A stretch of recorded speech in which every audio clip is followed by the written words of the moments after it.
Bwana Yesu asifiwe. Bwana Yesu asifiwe mara tena. Nachukua nafasi hii niwakaribishe katika mkutano wetu wa usiku. Ibada ambayo ni nzuri. Ibada ambayo tunapata nafasi ya kusikia neno lake Mwenyezi Mungu. Tunapata nguvu, tunapata matumaini ya kuendelea mara tena. Majina yangu naitwa Captain Caroline Wamako, afisa wa Citadel ya Mkuli, sehemu ya Mbale. Mungu amenipa nafasi usiku wa leo ili nisungumuze pamoja nawe kutoka kitabu cha Danieli mlango wa 3 mstari wa 23 hadi 25. Methali mlango wa 3 mstari wa 23 hadi 25. Neno la Mungu linasema, na watu hao watatu, Shadraka na Meshaki na Abednego, wakaanguka hali wamefungwa katikati ya ile tanuri iliyokuwa inawaka moto. Ndipo Nebukadneza akastaajabu, akainuka kwa haraka, akanena, akawaambia waziri wake, je, hamkutupa watu watatu hali wamefungwa katikati ya moto? Wakajibu wakamwambia mfalme, kweli, mfalme. Waambie mfalme kweli, mfalme. Akajibu akasema, tazama, mimi naona watu 4, nao wamefunguliwa, wanatembea katikati ya moto, hali hawana dhara, na sura yake yule wa 4 ni mfano wa mwana wa miungu. Neno hili ni nzuri sana kwetu usiku wa leo, maana tunataka tuone kiini Mungu wa dakika ya mwisho. Mungu wa dakika ya mwisho ni dhana ya imani inayorejelea uwezo wa Mungu kwamba anaweza kuingilia kati na kuleta miujiza au wokovu wakati ambapo wanadamu wanaona kuwa ni kuchelewa sana au matumaini yote kupotea. Hii ina maana kuwa Mungu anaweza kubadilisha hali ngumu katika sekunde za dakika za mwisho. Unaposikia ya kwamba kuna Mungu wa dakika ya mwisho, ni dhana tu ya imani wapendwa, ya kwamba Mungu ana uwezo, kwamba anaweza kuingilia kati na alete miujiza, kwamba Mungu anaweza kubadilisha hali ambayo inaonekana ngumu kwa sekunde chache. Kama vile kuna mifano katika Biblia, kupitia kwa nguvu za Mungu dakika za mwisho, Mungu alimfufua Lazaro toka kaburini.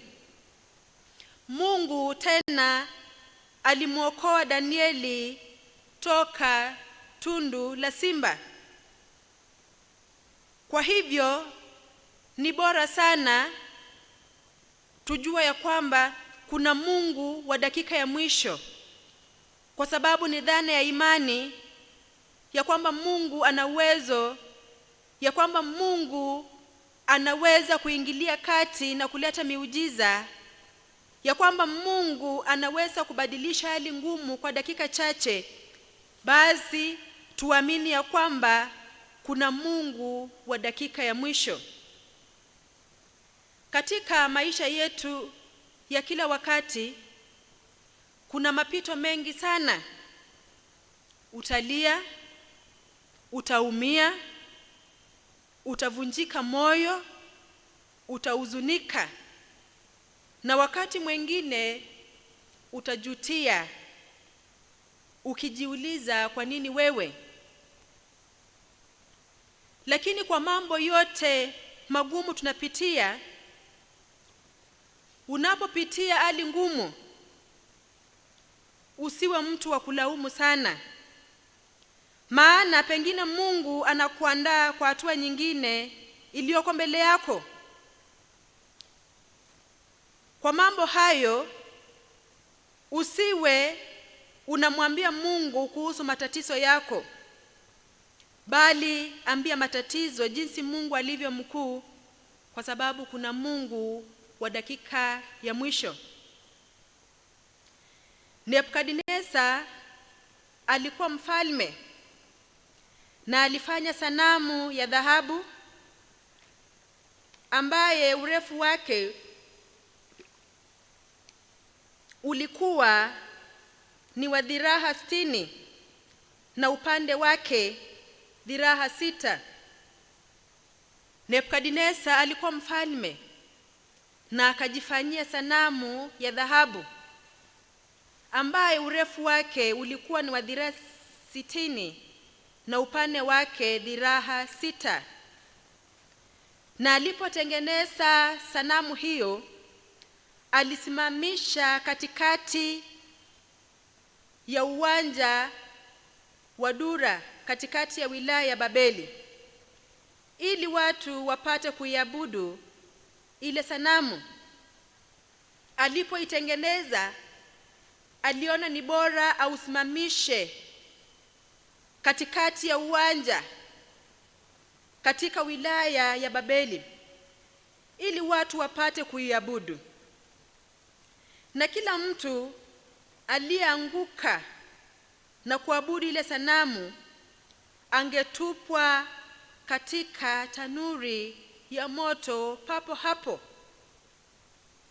Wapendwa, mfalme mwenyewe amefanya sanamu tena ya dhahabu na ameisimamisha mahali, na sharti ni kwamba yeyote asiyeweza kuanguka na kuiabudu ile sanamu papo hapo angetupwa katikati ya tanuri la moto. Biblia inasema ya kwamba Wakaldayo walitoa mashtaka juu ya Wayahudi ambao walikataa kuiabudu ile sanamu, na walikuwa ni Shadrach, Meshach na Abednego. Wakaldayo walitoa habari kwa mfalme Nebukadneza ya kwamba kuna watu ambao kabisa wamekataa kuanguka na kusujudu ile sanamu. Walipotoa habari hiyo kwa mfalme Nebukadneza, Nebukadneza alitoa amri kwa hasira juu ya Shadrach, Meshach na Abednego ya kwamba waletwe mbele yake. Basi wakaletwa mbele yake.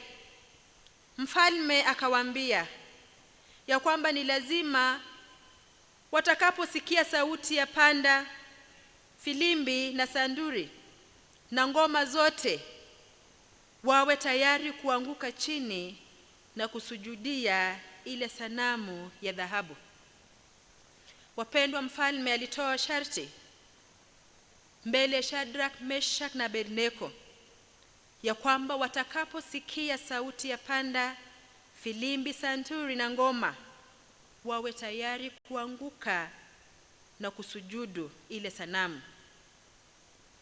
Ndipo Shadrach, Meshach na Abednego wakamjibu wakasema, wakamwambia mfalme, amna ya kujibu kwa neno hilo.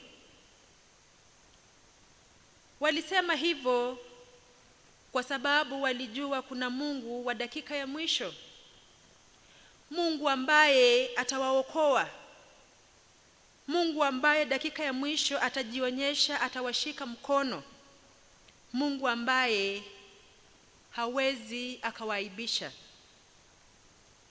Shadrach, Meshach na Abednego waliweza kusema ya kwamba kama ni hivyo, Mungu wetu tunayemtumikia aweza kutuokoa na tanuri ile iwakayo moto, naye atatuokoa kwa mikono yako. Wapendwa, kuna Mungu wa dakika ya mwisho, na wao walijua ya kwamba kuna Mungu wa dakika ya mwisho, wakawa na majibu ya aina hiyo kwa Nebukadneza.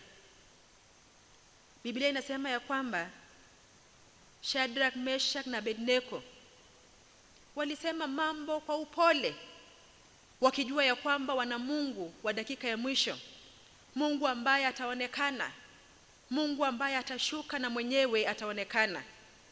Wakasema mambo kwa upole ya kwamba kama ni hivyo, Mungu wetu tunayemtumikia anaweza kutuokoa na tanuri iwakayo moto, naye atatuokoa kwa mikono yako.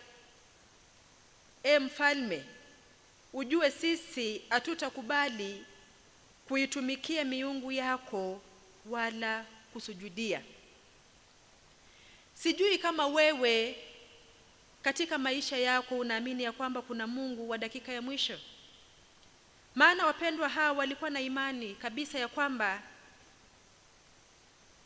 wakikataa kuabudu ile sanamu, bado Mungu atawaokoa.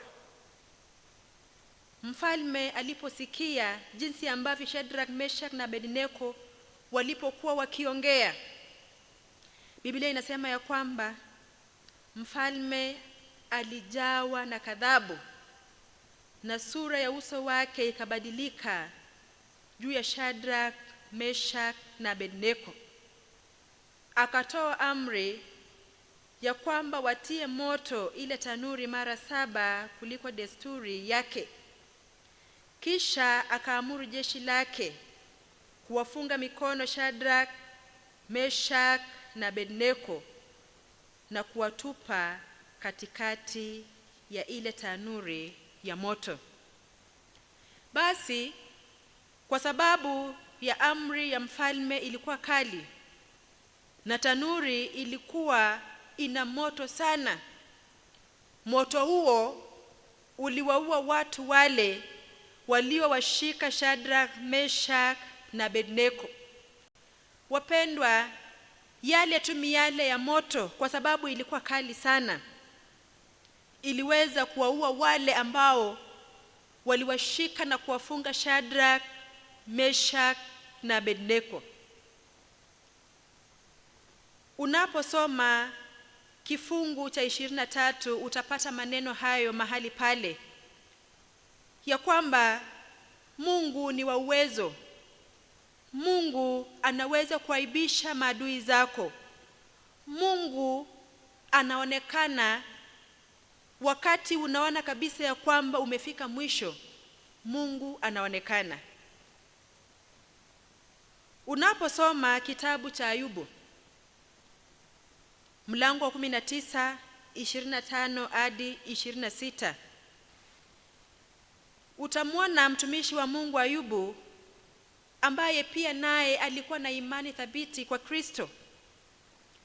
Alipopitia mateso mengi katika maisha yake, watoto wake wakakufa, mali yake yote ikaharibika, mwili wake ukaharibika, alikuwa na imani, akaandika kifungu hii ya kwamba lakini mimi najua mtetezi wangu yu hai, na ya kuwa hatimaye atasimama juu ya nchi, na baada ya ngozi yangu kuharibika hivi, lakini pasipokuwa na mwili wangu nitamwona Mungu.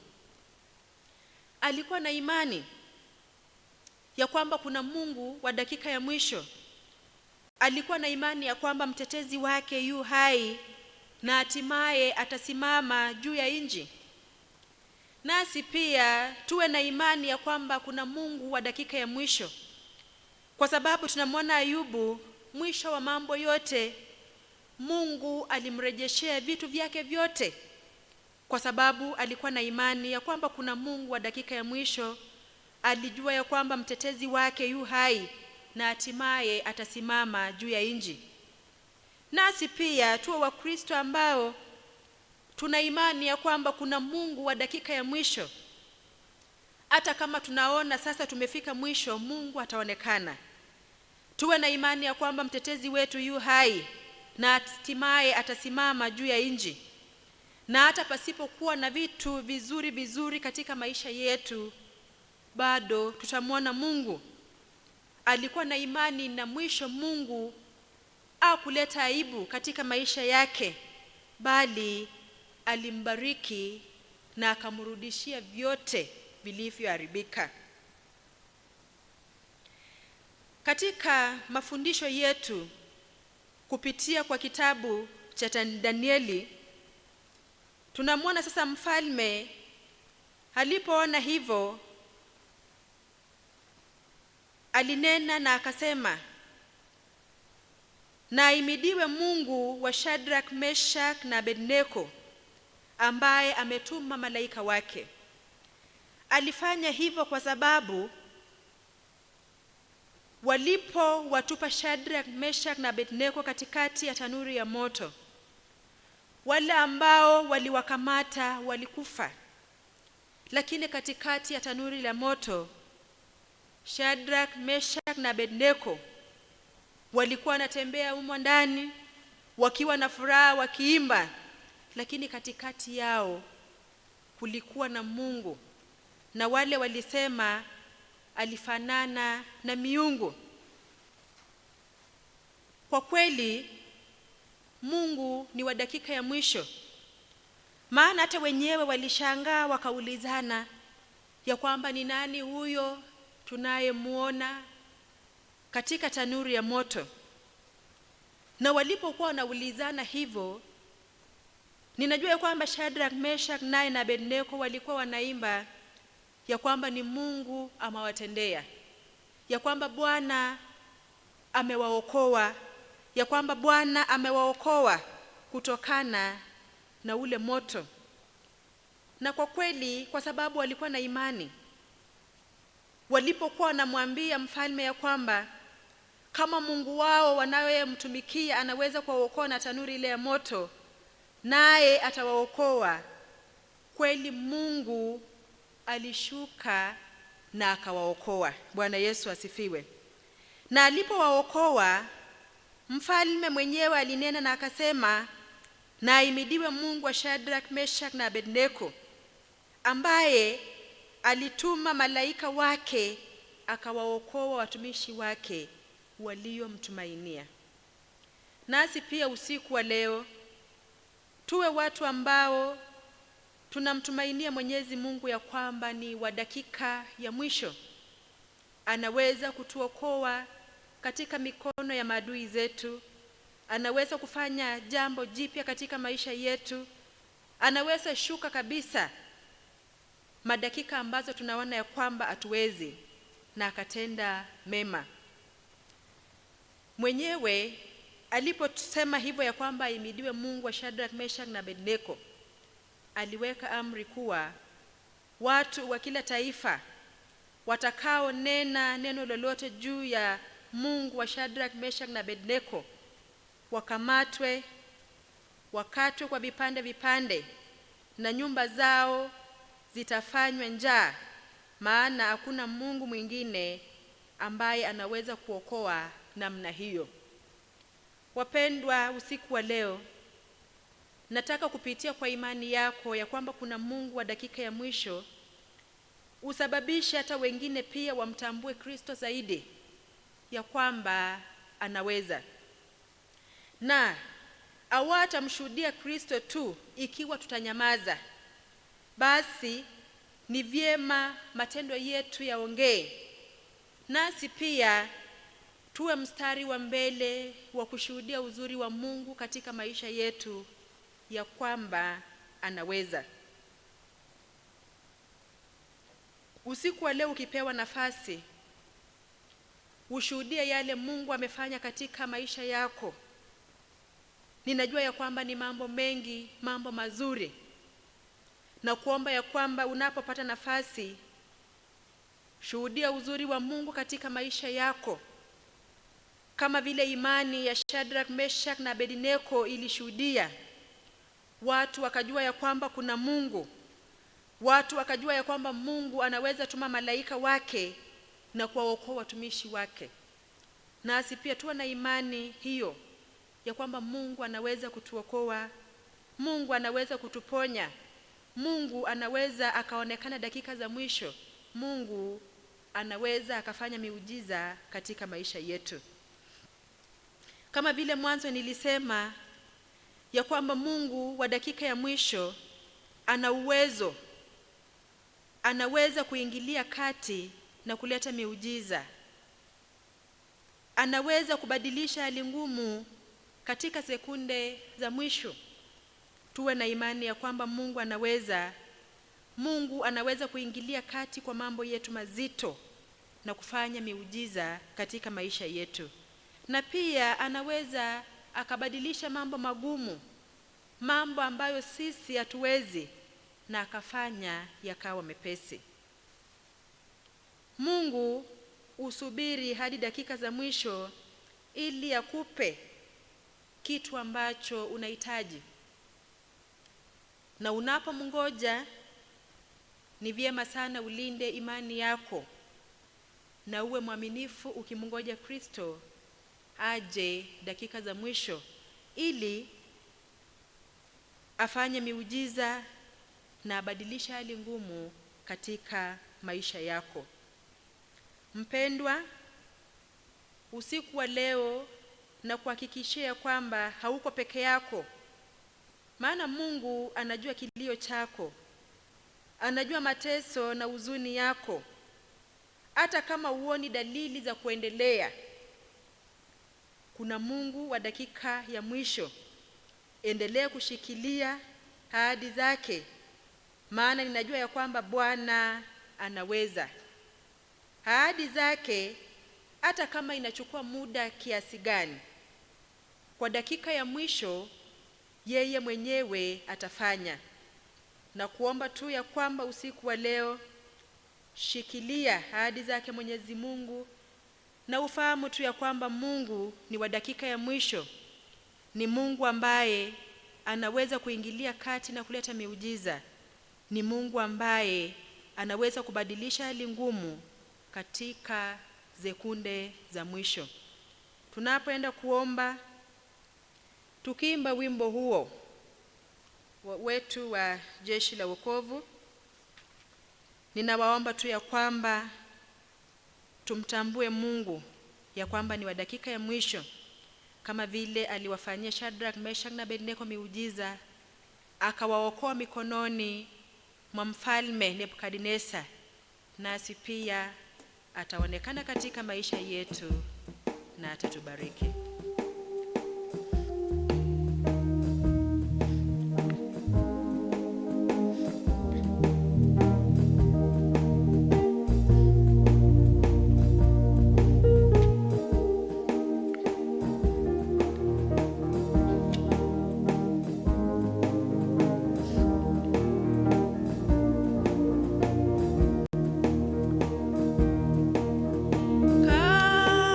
Karibu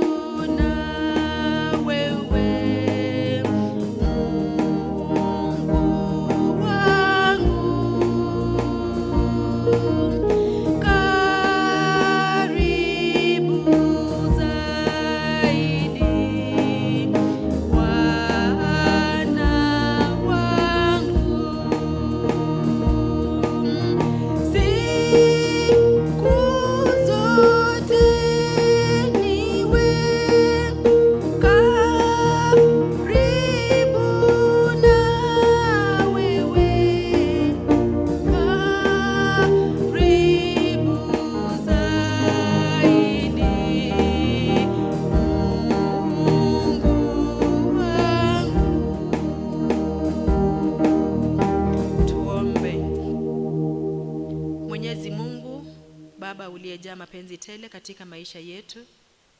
Tunasema asante kwa ajili ya usiku wa leo. Asante kwa nafasi nzuri umetupa mara tena ili tuweze kusikia neno lako. Na hakika Mungu wetu umenena katika njia nzuri, maana kupitia kwa kitabu cha Danieli umetupa maneno mazuri ya kwamba kuna Mungu wa dakika ya mwisho. Tunamwona mfalme Nebukadneza aliweza kutoa amri alipotengeneza sanamu ya dhahabu ya kwamba wote watakaposikia sauti ya vilimbi na hata nyimbo wawe tayari kuanguka na kusujudia ile miungu. Lakini Shadrach, Meshach na Abednego walikuwa na imani kubwa sana kwako ya kwamba kwa dakika za mwisho wewe Mungu utaonekana. Walikataa kuabudu ile miungu na wakawa na matumaini ya kwamba utaonekana. Lakini kwa sababu ya hasira kali ya mfalme, aliona tu ni vyema wafungwe na watupwe katikati ya tanuri ya moto. Lakini Mungu uliingilia kati. Miujiza yako ya kwanza ni kwamba wale wote walimkamata Shadrach, Meshach na Abednego, waliungua na wakafa. Lakini katikati ya tanuri la moto waliweza kuwaona Shadrach, Meshach na Abednego na mtu wa nne katikati yao bila madhara yoyote katika miili zao, wakikutukuza wewe. Na hata mfalme alipoona hivyo aliweza kusadiki ya kwamba Mungu wa Shadrach na Abednego ni wa kweli, kwa sababu aliwatumia malaika kutoka mbinguni na akawaokoa. Nasi pia usiku wa leo kuna mambo mengi tumepitia, kuna mambo machungu tumeyapitia. Tumefika mahali tumekosa matumaini, tumefika mahali hata tumekosa nguvu za kusonga mbele. Lakini kwa sababu umesema ya kwamba wewe unaweza kuingilia kati na ukafanya miujiza, wewe Mungu unaweza ukaingilia kati dakika za mwisho, na hata Mungu ukafanya mambo makubwa, na hata ukarahisisha yale mazito yakao mepesi. Na kuita usiku wa leo katika watumishi wako ya kwamba watembelee usiku wa leo, uwaguze, na ikiwa kuna mazito katika maisha yao, wewe Mungu ingilia kati na urahisishe. Uliwafanyia Shadrach, Meshach na Abednego, nasi pia tuko na imani usiku wa leo ya kwamba kuna kitu utafanya katika maisha yako yetu, kwa sababu tumeweka imani yetu kwako, tumeweka matumaini yetu kwako, tukijua ya kwamba dakika ya mwisho wewe Mungu utaonekana. Katika imizo lako tunamwona pia mtumishi wako Ayubu, ambaye alipata mateso mengi sana. Watoto wake wakafa, akapoteza mali, na hata mwili wake ukaharibika kwa ajili ya magonjwa. Lakini alikuwa na imani ya kwamba dakika za mwisho wewe Mungu utaonekana. Akaandika kifungu akasema anajua mtetezi wake yu hai na hatimaye atasimama juu ya nchi, na hata pasipokuwa na mwili wake bado atakuona wewe. Na dakika za mwisho tunaona ya kwamba uliweza kumrejeshea vitu vyake vyote, watoto wake na mali yake, na alikutukuza wewe. Nasi pia usiku wa leo, pasipokuwa hata na vitu vizuri katika maisha yetu, tunajua tu ya kwamba wewe Mungu ni mtetezi wetu, huko hai, na hatimaye utasimama juu ya nchi kwa ajili ya kututetea, kutupigania, na hata kutuma malaika wako kutoka mbinguni kwa ajili ya kupigana vita katika maisha yetu. Asante Mungu kwa sababu kila wakati wewe ni wa upendo, wewe kila wakati unatuhimiza. Jukumu letu usiku wa leo ni kwamba tutambue ya kwamba wewe Mungu ni wa dakika ya mwisho. Utatokea dakika ambazo sisi hatutarajii, ikiwa imani yetu tutaweka kwako. Umenena kwetu ya kwamba tuko peke yetu, wewe Mungu unatujua. Usiku wa leo unajua watumishi wako, unajua kilio chao, unajua mapungufu yao, na kutuma mahali walipo ya kwamba waguze, ili wapate ushuhuda ya kwamba uliingilia kati ukafanya miujiza, uliingilia kati ukarahisisha yale magumu yakao mepesi. Na hakika Mungu wetu tutasema ni asante. Asante kwa nafasi hii, na asante pia kwa ajili ya kutufungua masikio yetu ya ndani tukapokea neno lako. Wacha yakafanya kazi katika maisha yetu, tunapotembea, tunapokaa, tunapolala, hata tunapoamka. Wacha tujue ya kwamba wewe ni Mungu wa dakika ya mwisho, utatokea na utatenda yaliyo mema. Kwa Yesu Kristo nimeomba kisha kuamini. Amen.